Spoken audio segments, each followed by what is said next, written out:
Okay, so white does decide to go ahead and take my knight. Just a terrible move. Probably would have been better off perhaps doing something like moving his f-pawn up and making a double threat on the knight, because he's basically assured mate by taking that pawn.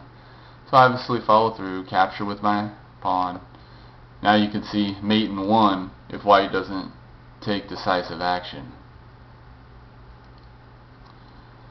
And he sees that he lost, sacrifices his bishop. That's the only move he can do right now to prevent mate.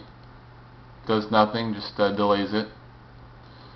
And does the only other move he can do to give his king a escape route here. So if I did check him with my queen on either of these squares, he can move up here to f2.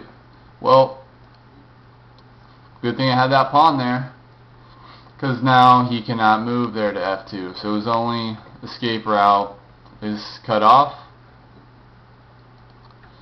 and he has no choice. Nothing can save him at this point, so he takes a pawn up here in the center, and then I could have mated him on either square down here. This was only 21 moves into the game.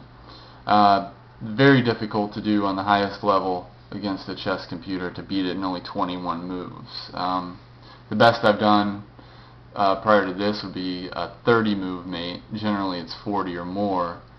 And this mate came in the middle game, so we still had a lot of pieces on the board here. And you can see it's the same themes that I've talked about in other games over and over. Sacrifices. White was up a pretty decent amount of material. He was up a couple pawns there. At one time he was up a full piece or so. But you can see the themes that are recurring here in a lot of these games, as far as discoveries, double attacks, sacrifices, clearing defensive pieces. Those are the types of things computers and humans, high-level players, are susceptible against, because they're not necessarily always looking out for those, especially when it comes to sacrifices. That's why more and more I'm trying to utilize those in my play. One thing I'd like to go back to, since we got a little time here, is let's just kind of cycle through the pieces here.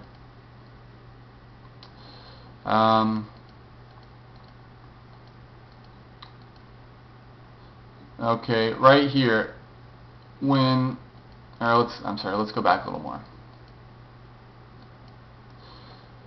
Right before white castled, okay, I knew my plan going into it was that I was going to attack white's king side. So I can't just assume that white's going to castle on the king side. I have to actually wait for him to do it. So I can't start moving my pawn now. I can't start really getting my pieces over to this king side of the board. I have to kind of, like when I move my bishop up just one square, I'm just kind of making real quiet moves that don't seem to have any purpose, waiting for white to commit to a kingside castle.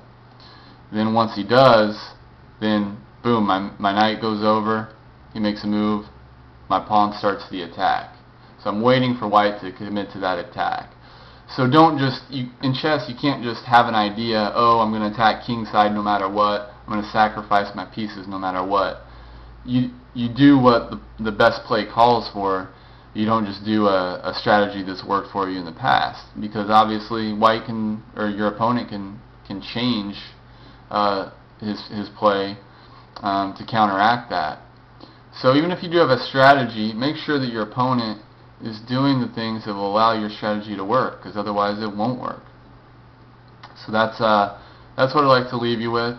This was a really good game for me. I wouldn't say it's my best game, but it's definitely my shortest game, and any short win or quick win against the computer when you're black is definitely a good thing. So I hope you learned from this game, and thanks for watching.